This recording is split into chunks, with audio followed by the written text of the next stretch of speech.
الحمد لله الذي جعل العلم نورا وضياء ووقاية وحفظا للعباد وزادا وعدة للمعاد. له الحمد وله الملك وهو على كل شيء قدير. وأشهد أن لا إله إلا الله وحده لا شريك له، وأشهد أن محمدا عبده ورسوله صلوات الله وسلامه عليه وعلى آله وصحبه أجمعين. Toutes les louanges sont pour Allah, lui qui a fait du savoir religieux une lumière et une clarté et une protection, une préservation pour les serviteurs, ainsi qu'une provision, une préparation pour le cheminement vers lui. À lui reviennent toutes les louanges et à lui appartient la royauté, la domination absolue sur toute chose, subhanahu wa ta'ala. Et rien ne peut le réduire à l'impuissance. Mes très chers frères, mes très chères sœurs, hafizakumullah, qu'Allah vous préserve. Abu Huraira radiyallahu anhu rapporte qu'il a entendu le messager d'Allah, le prophète Muhammad sallallahu alayhi wa sallam, dire: Inna Allah ta'ala yaqul ya ibn Adam tafarragh li'ibadati amla sadrak ghina wa sudda faqrak wa illa taf'al ملأت يديك شغلا ولم أسد فقرك. رواه أحمد والترمذي وابن ماجه وصححه الألباني رحمهم الله. Ainsi, Abu Huraira radiyallahu anhu rapporte qu'il a entendu le messager d'Allah, le prophète Muhammad sallallahu alayhi wa sallam, dire: Allah, le Très-Haut, a dit: Ya ibn Adam, ô être humain, tafarragh li'ibadati, consacre-toi à mon adoration. Amla sadrak ghina, et je remplirai ta poitrine de richesse. Wa sudda faqrak, et je m'opposerai à ta pauvreté. Wa illa taf'al mala'tu yadayka shughla, et si tu ne le fais pas, j'emplirai tes mains de préoccupations, de soucis. Wa lam asudda faqrak, et je ne m'opposerai pas à ta pauvreté. Et ce hadith a été rapporté par l'imam Ahmed, l'imam At-Tirmidhi, l'imam Ibn Majah, et authentifié par le cheikh al-Muhaddith Muhammad Nasiruddin al-Albani rahimahumullah. Ainsi, mes très chers frères, mes très chères sœurs, Allah subhanahu wa ta'ala nous dit, et on va répéter le hadith, car il est vraiment d'une importance considérable. Il nous dit: ô être humain, consacre-toi à mon adoration, et je remplirai ta poitrine de richesse, et je m'opposerai à ta pauvreté.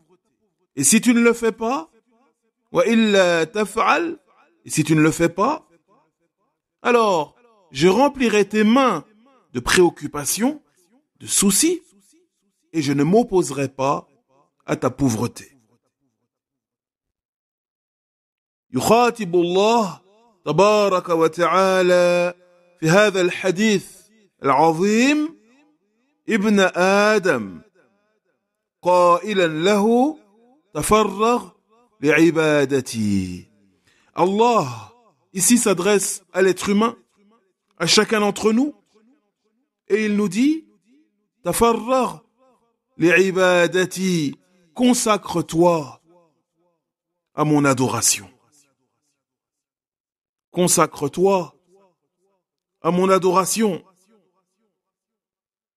Et ce qui est voulu ici, par le fait de se consacrer à l'adoration d'Allah, eh bien, c'est le fait de faire prévaloir l'adoration d'Allah, le rappel d'Allah, la religion d'Allah, par rapport à toute chose.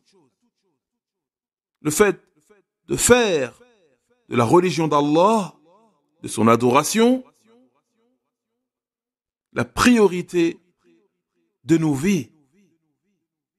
Voilà ce qui est voulu par la parole d'Allah subhanahu wa ta'ala lorsqu'il nous dit tafarrar li'ibadati, consacre-toi à mon adoration.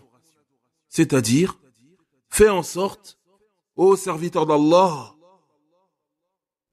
que ta religion, ton adoration d'Allah soit la chose la plus importante de ton existence.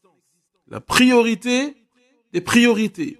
La chose que tu fais prévaloir par rapport à tout ce qui peut exister ici-bas.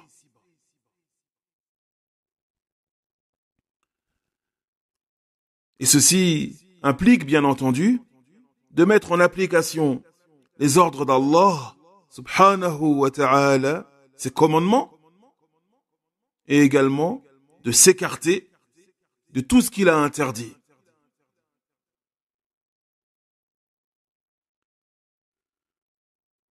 Le croyant, la croyante, quelle que soit sa situation, où qu'il soit, quoi qu'il fasse, eh bien, il se doit d'être constamment dans l'obéissance à Allah, subhanahu wa ta'ala.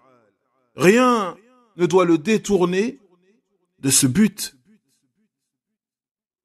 C'est pour cela qu'Allah nous dit, dans la sourate Al-Munafiqun, verset 9, il nous dit, يا أيها الذين آمنوا لا تلهكم أموالكم ولا أولادكم عن ذكر الله ومن يفعل ذلك فأولئك هم الخاسرون. Il nous dit, et il nous interpelle par notre foi, en nous disant, ô vous qui avez la foi, ô vous les croyants, que ni vos biens, ni votre argent, ni vos richesses, ni vos emplois, ni vos enfants, que rien ne vous détourne du rappel d'Allah. Et l'argent d'une personne, de même que ses enfants, eh bien d'une manière générale, ce sont les choses les plus chères à son cœur. L'argent d'une personne et sa famille, et notamment ses enfants, ce sont les choses les plus chères au cœur d'une personne.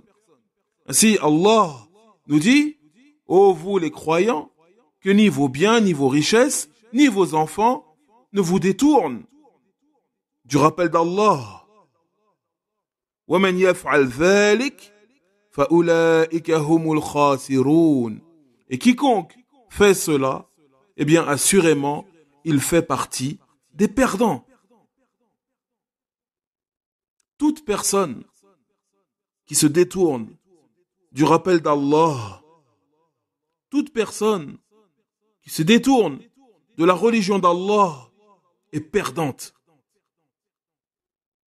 C'est inéluctable. On ne peut y échapper. Cette perte, on ne peut y échapper.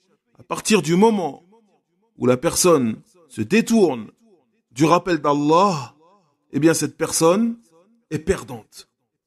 Et son degré de perte, l'intensité de sa perdition est liée à l'intensité de son détournement du rappel d'Allah. Plus la personne se détourne du rappel d'Allah, et plus elle est perdante. La personne qui se détourne de manière intégrale, wal'iyadhu billah, qu'Allah nous en préserve, eh bien, elle sera une perdante intégrale. La personne qui se détourne de manière complète sera un perdant complet. Wal'iyadhu billah, qu'Allah nous en préserve. Mais quoi qu'il en soit, toute personne qui se détourne du rappel d'Allah, eh bien, en fonction de l'intensité, de la manière dont elle s'est détournée du rappel d'Allah, cette personne est perdante. Ya ibn Adam, tafarragh li'ibadati. Ô être humain, ô fils d'Adam, consacre-toi à mon adoration.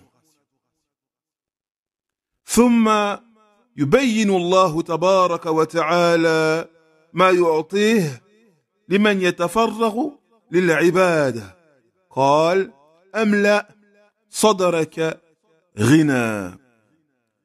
Allah, dans la suite de ce hadith, eh bien, il aborde la récompense, la rétribution qu'il va accorder à celui ou à celle qui va se consacrer à son adoration.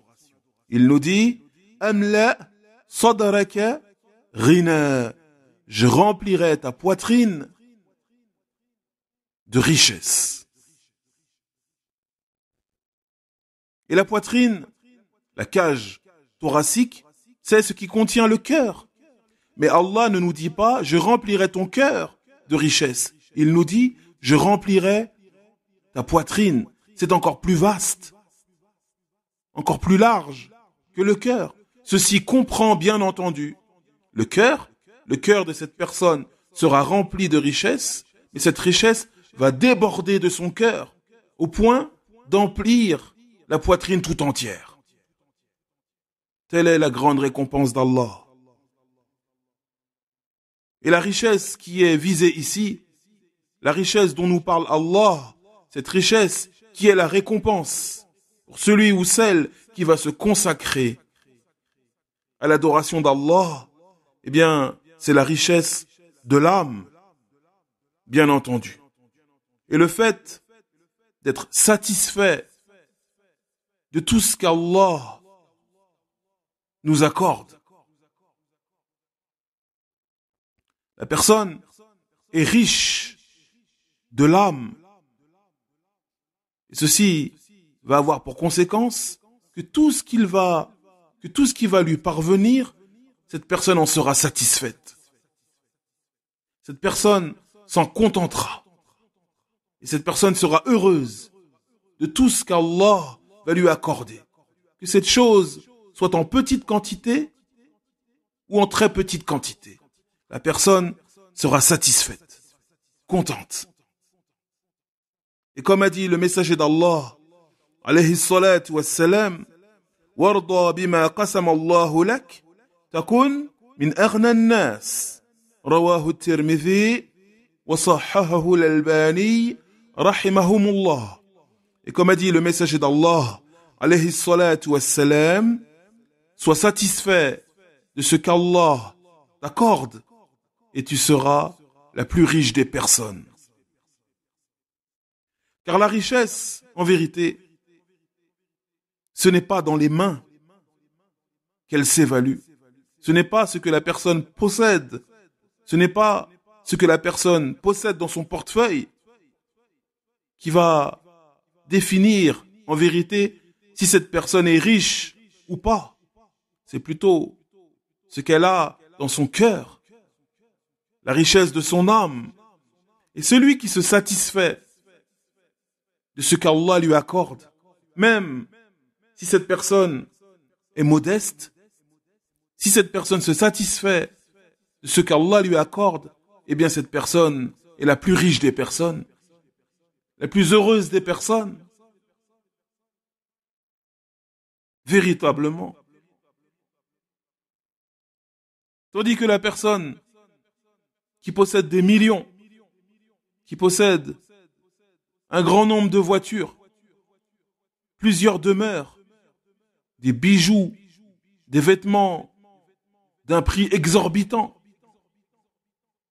Cette personne, si elle est privée de la richesse de l'âme, eh bien elle est pauvre. Elle se sentira toujours pauvre.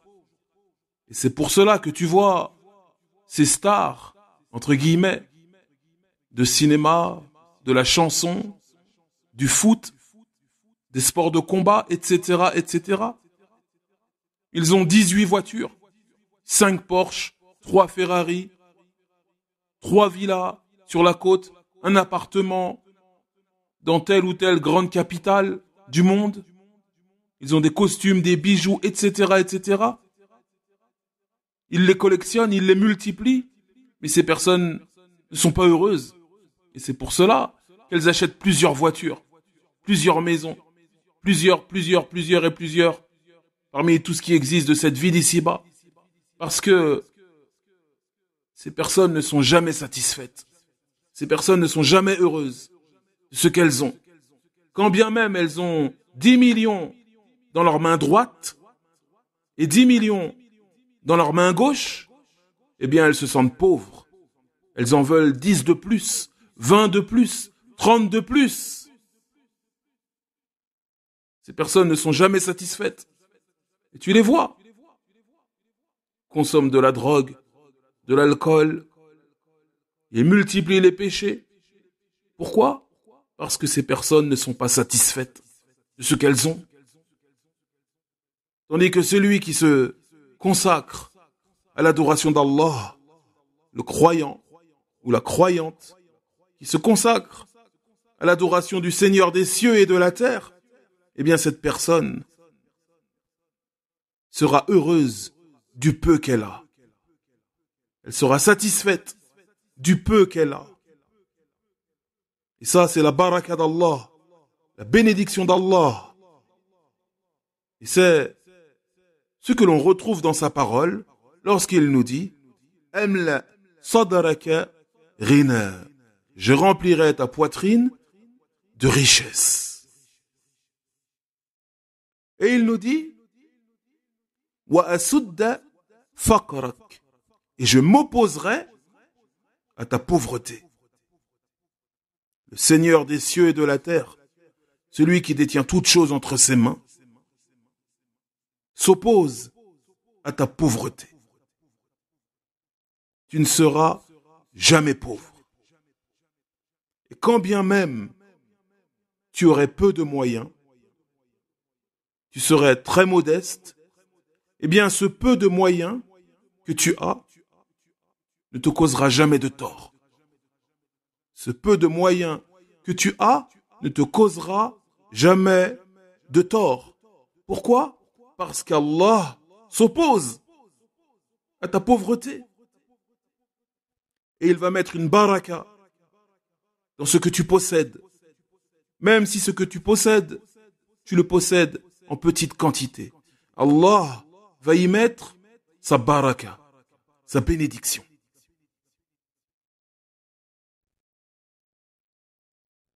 Et c'est pour cela qu'un plat qui est béni, même si c'est seulement, entre guillemets, du riz et un petit morceau de viande et 2 légumes qui se courent après, tu vas trouver le plat délicieux. Et le plat va te nourrir. Il sera rempli de nutriments si ce plat est béni par Allah. Tandis qu'un plat qui n'est pas béni, même si ce plat contient 35 viandes, 3 sauces, 19 légumes, et des accompagnements, et des boissons, etc., etc., s'il n'y a pas de bénédiction, eh bien ce plat n'aura aucune saveur. Et ce plat ne servira à rien, si ce n'est te rendre malade. Ainsi Allah nous dit Ya ibn Adam, tafarragh li'ibadati amla sadraka ghina wa sudda faqrak. Ô être humain, homme ou femme, consacre-toi à mon adoration, je remplirai ta poitrine de richesse et je m'opposerai à ta pauvreté. Et il nous dit ensuite, il faut être attentif. Wa illa taf'al, et si tu ne le fais pas, c'est-à-dire, si tu ne te consacres pas à mon adoration, si tu ne mets pas en application mes ordres et mes commandements, si tu ne t'éloignes pas des choses que j'ai interdites, nous dit Allah, mala'tu yadayka shughla, je remplirai tes mains de préoccupations, je remplirai tes mains de soucis. La personne sera dans cette vie d'ici-bas dans les soucis continuels et perpétuels. Et elle se fera du souci pour des choses insignifiantes. Cette personne s'est détournée du rappel d'Allah. Cette personne tourne le dos à l'adoration d'Allah pour se préoccuper des choses de cette dunya, des choses de cette vie d'ici-bas. Eh bien, cette personne se fera du souci avec ces choses de la vie d'ici-bas. Et tu les vois, ces personnes qui tournent le dos au rappel d'Allah. Elles peuvent être tristes et faire une dépression si telle ou telle équipe de foot a perdu. Si tel ou tel combattant de tel ou tel sport de combat a perdu. La personne peut tomber en dépression. Si tel ou tel chanteur ne sort pas l'album attendu. Wal'iyadhu billah. La personne est remplie de problèmes. Des problèmes avec son conjoint ou sa conjointe. Des problèmes avec ses enfants. Des problèmes au travail. Des problèmes dans son foyer. Etc. Etc. Et quand tu reviens à la base de ces problèmes, tu te rends compte que la personne est loin du rappel d'Allah. La personne s'est éloignée, s'est détournée du rappel d'Allah. Peut-être que la personne ne fait même pas ses prières. Ou qu'elle bâcle ses prières. Wal'iyadhu billah.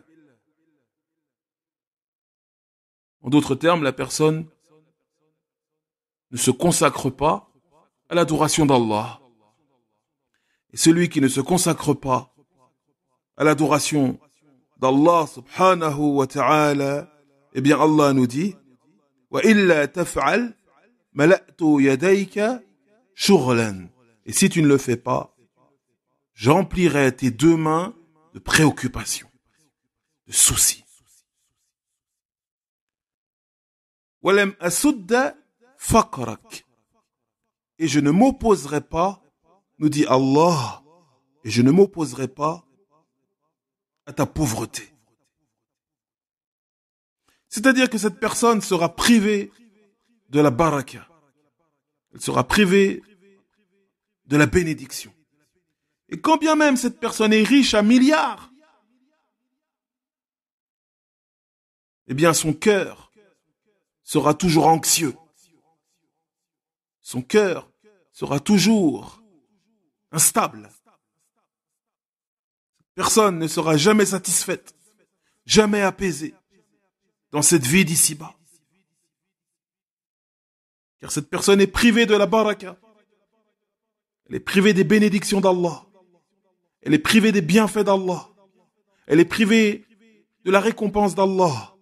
Subhanahu wa ta'ala.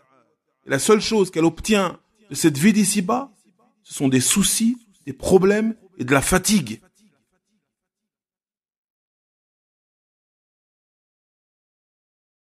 Car cette personne n'a pas fait de sa religion la priorité de sa vie. Et pire que cela, elle a pris la religion, elle l'a jetée derrière son dos. Wal'iyadhu billah.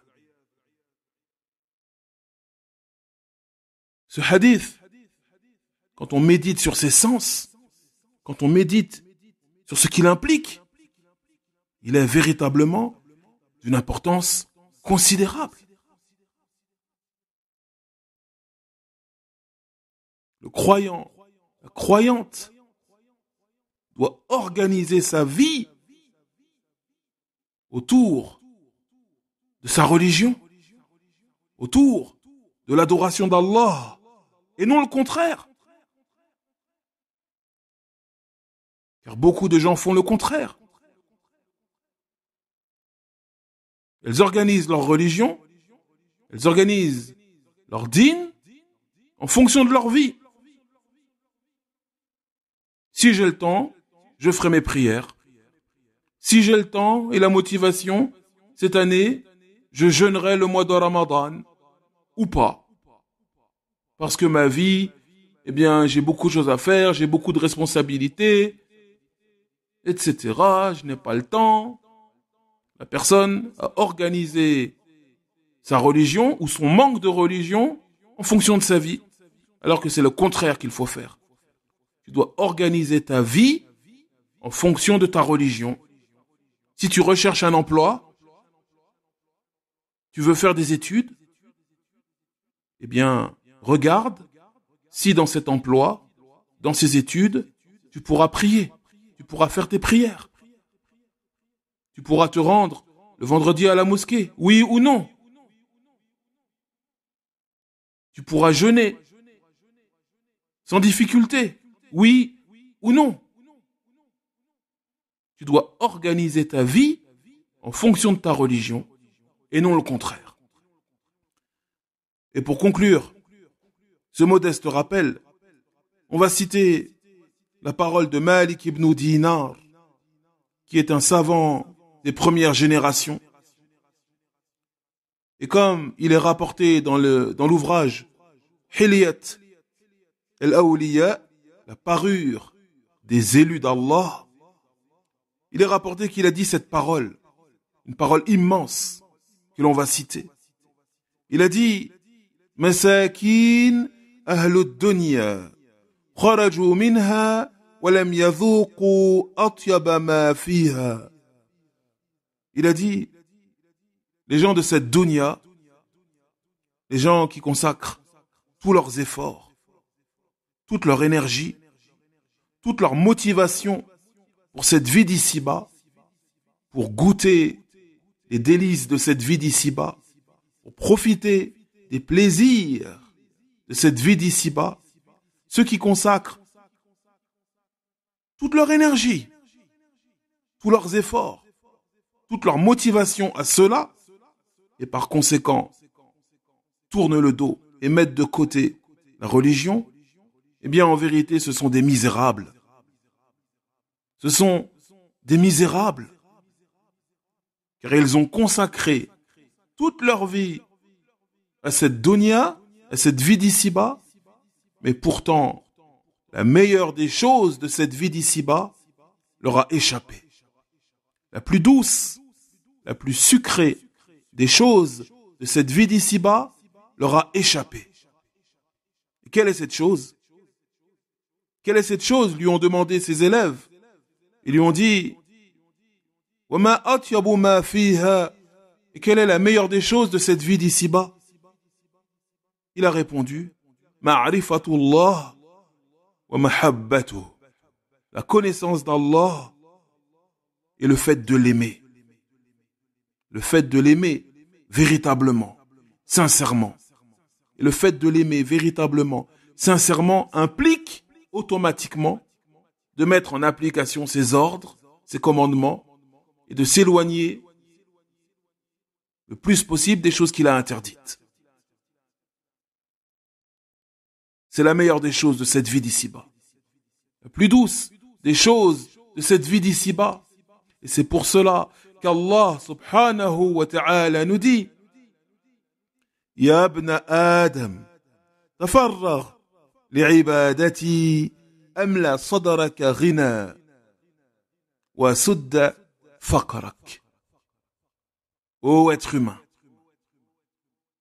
consacre-toi à mon adoration et je remplirai ta poitrine de richesse et je m'opposerai à ta pauvreté.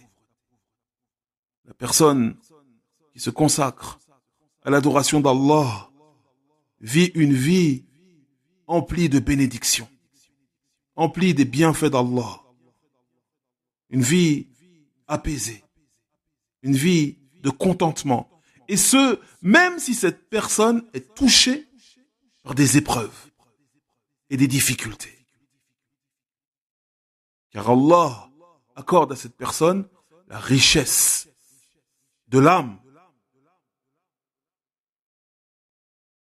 فنسأل الله تبارك وتعالى بأسمائه الحسنى وصفاته العلى العفو والعافية في الدنيا والآخرة ونسأله الهداية والتوفيق فصل اللهم على نبينا محمد وعلى آله وصحبه أجمعين والحمد لله رب العالمين.